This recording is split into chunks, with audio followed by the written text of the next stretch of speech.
हम आज शुरुआत करेंगे कि अपना देश गुलाम कैसे हुआ। प्रथम बार में यहाँ पर किसने गुलामी की नींव रखी और उस टाइम पर शासन कौन कर रहा था, और अपना देश 1947 में आज़ाद हुआ तो कैसे हुआ, और इनमें किन किन नेताओं का या किन किन व्यक्तियों का रोल रहा है, सभी जानकारी हम आज इस वीडियो में। जब दिल्ली में मुग़ल सरकार का शासन था, मुग़ल बादशाहों का शासन था, तब उस टाइम पर अकबर का पुत्र जहांगीर दिल्ली के गद्दी पर शासन कर रहा था।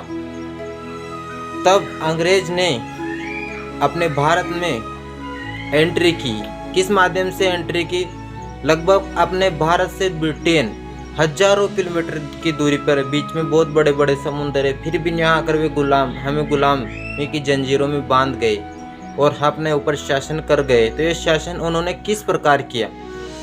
जब ब्रिटेन के अंग्रेज सर थॉमस रो 1600 में जहाज के माध्यम से अपना जहाज गुजरात राज्य के सूरत बंदरगाह पर 1600 में आया, तो आने के बाद उन्होंने सोचा कि हमें यहाँ पर किस प्रकार से राज किया जा रहा, तो उस राजा के माध्यम से हमें परमिशन लेने चाहिए, हमें अनुमति लेनी चाहिए कि हम यहाँ पर व्यापार करेंगे। और वे किस चीज़ का व्यापार करेंगे? वे चीनी, शक्कर, चाय, रेशम, नील आदि वस्तु और मसालों, इन सभी का व्यापार करने के लिए भारत आए थे। यही उनका उद्देश्य था।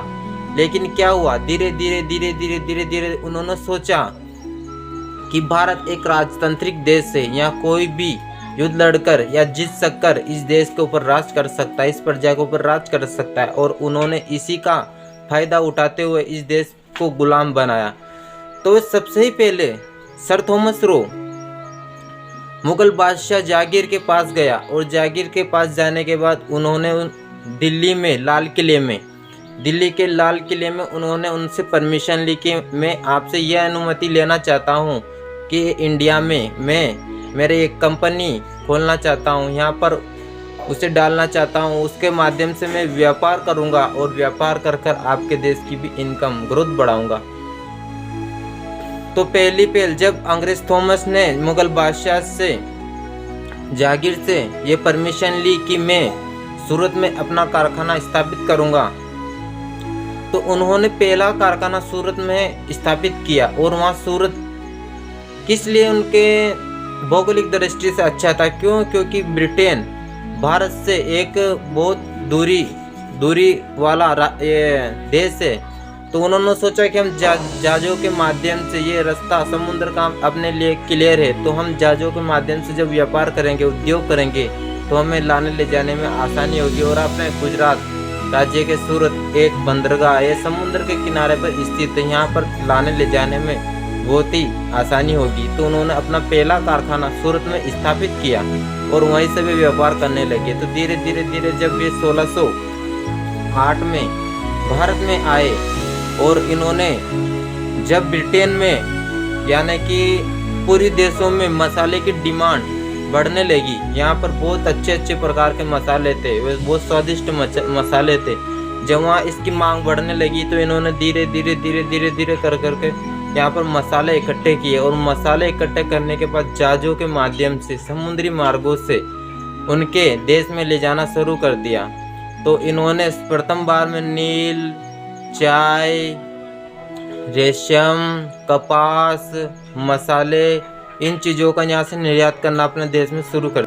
जैसे जैसे समय बीतता गया, वैसे इन्होंने अपने व्यापार को एक डेवलप यानी इंक्रीज करते गए। और जब इन्होंने अपनी पहली फैक्ट्री बंगाल में ईस्ट इंडिया कंपनी को डाला, तो वहीं से इन्होंने भारत को गुलामी के जंजीरों में जकड़ लिया। उन्होंने अपनी फैक्ट्री वहाँ पर डाली, उसमें कपास, रेशम आदि कच्चे माल से नील, गन्ना आदि रॉ मटेरियल को इकट्ठा किया। और इकट्ठा करने के बाद वहाँ पर मजदूरों की जरूरत पड़ी, उसके काट छाट के लिए, उसे एक अच्छा ग्रोथ देने के लिए मजदूरों की जरूरत पड़ी। तो उन्होंने भर्ती खोली, और उस भर्ती के माध्यम से हजारों व्यक्ति उस कंपनी में एंट्री कर गए। और कंपनी में एंट्री करने के बाद उन्होंने कंपनी के मजदूरों पर, कर्मचारियों पर अपना अत्याचार शुरू कर दिया, वहां पर गुलाम बनाया। और भारत में इनकी पहली फैक्ट्री बंगाल, फिर बाद में इन्होंने उड़ीसा, मसूलीपट्टनम, आगरा, दिल्ली, सूरत आदि क्षेत्रों में अपने कारखाने स्थापित। राजनीति में प्रवेश करने लगी और राजनीति में जब इन्होंने प्रवेश किया तो इन्होंने आतंक मचा दिया। 1957 में पलासी का युद्ध किया। उस युद्ध के माध्यम से इन्होंने राजनीति में एंटर किया।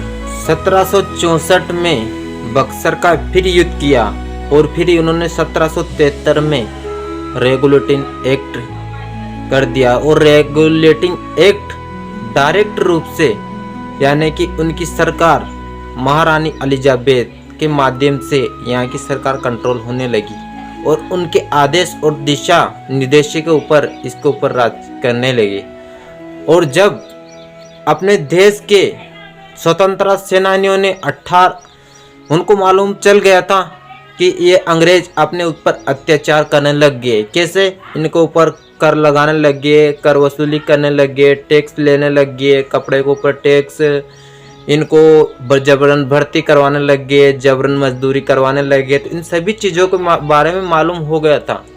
तो इन सभी चीज़ों के बारे में मालूम होने के बाद में यहाँ के राजाओं ने या राजाओं की प्रजाओं ने सोचा कि अब हमें गुलामी की जंजीरों में जकड़ा जा रहा है, हमें कुछ करना चाहिए। तो इन्होंने 1857 की क्रांति की और 1857 की क्रांति में महारानी लक्ष्मीबाई, मंगल पांडे, तात्या टोपे और महारानी लक्ष्मीबाई का झांसी का किला उसको भी अपने आधिपत्य में कर लिया।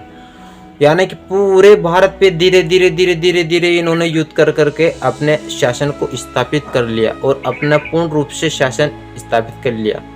और जब 1857 के विद्रोह के बाद डायरेक्ट रूप से महारानी एलिजाबेथ के रूप में शासन सीधे रूप से दिशा निर्देश देने लग गई और उनके अनुसार भारत चलने लग गया। जब इन्होंने भारत से इतना सोना, इतने व्यापार, मसाले, रेशम, कपास, बहुत सारी चीजें इकट्ठी कर ली और ये जहाजों के माध्यम से ले जाने लगे। और बाद में इन्होंने ट्रेनें चालू कर दी और ट्रेनें के माध्यम से फिर ये अपना यहाँ से माल ले जाने लग गए। और भारत का सबसे ही कीमती हीरा कोहिनूर, उसे भी ये अपने देश लेकर चले गए। उसके बाद जब वह दिन आता है जब 19वीं शताब्दी का स्टार्ट होता है, लगभग ये 100 वर्षों से भी अधिक भारत पर राज करते हैं। और 1900वीं शताब्दी का टाइम पीरियड जब स्टार्ट होता है, जब यहाँ पर ऐसे नेता हुए जैसे जवाहरलाल नेहरू, महात्मा गांधी, भीमराव अंबेडकर, जे नारायण, ऐसे बहुत सारे अपने नेता हुए। और इन नेताओं ने ऐसे आंदोलन किए, उन आंदोलनों के माध्यम से ये भारत में अंग्रेज परेशान हो गए। जब महात्मा गांधी ने असहयोग आंदोलन, नमक तोड़ो आंदोलन, सत्याग्रह आंदोलन, भारत छोड़ो आंदोलन, ये आंदोलन चलाए तो अंग्रेज मजबूरन हो गए। महात्मा गांधी का 1920 से लेकर 1922 तक चला सभी यानी कि असहयोग आंदोलन। उस आंदोलन का इन पर बहुत फर्क पड़ा। उसके बाद एक और आंदोलन चलाया इन्होंने 1930 से लेकर 34 तक, असहयोग आंदोलन। इन आंदोलनों से इन अंग्रेज को इतना परेशान कर दिया गया कि यह भारत से जाने के लिए मजबूर हो गया। और फिर एंड में इन्होंने एक आंदोलन चला दिया, भारत छोड़ो आंदोलन। यानी कि जब अंग्रेज को परेशान, नाम था भारत छोड़ो आंदोलन, यानी कि अंग्रेजों को भारत से छोड़ने के लिए मजबूर कर दिया। तो उनका एक दिन ऐसा आया जब इन्होंने 1942 में भारत छोड़ो आंदोलन स्टार्ट किया तो अंग्रेजों को यहाँ से जाना ही पड़ा। और उन्होंने जब अपने देश को गुलामी की जंजीरों से छूटने का टाइम आया, वह टाइम था 1947। 1947 में मध्य रात्रि को अपना देश आज़ाद हो गया और इन अंग्रेज़ों की गुलामी को जंजीरों से टूट गया। और आज भी हम 15 अगस्त 1947 को अपना देश को आज़ाद होने की खुशी में हम इस दिन को सेलिब्रेट करते हैं। तो दोस्तों, हमारी जानकारी आपको अच्छी लगी तो इसे लाइक ज़रूर करना, हाँ, और सब्सक्राइब जरूर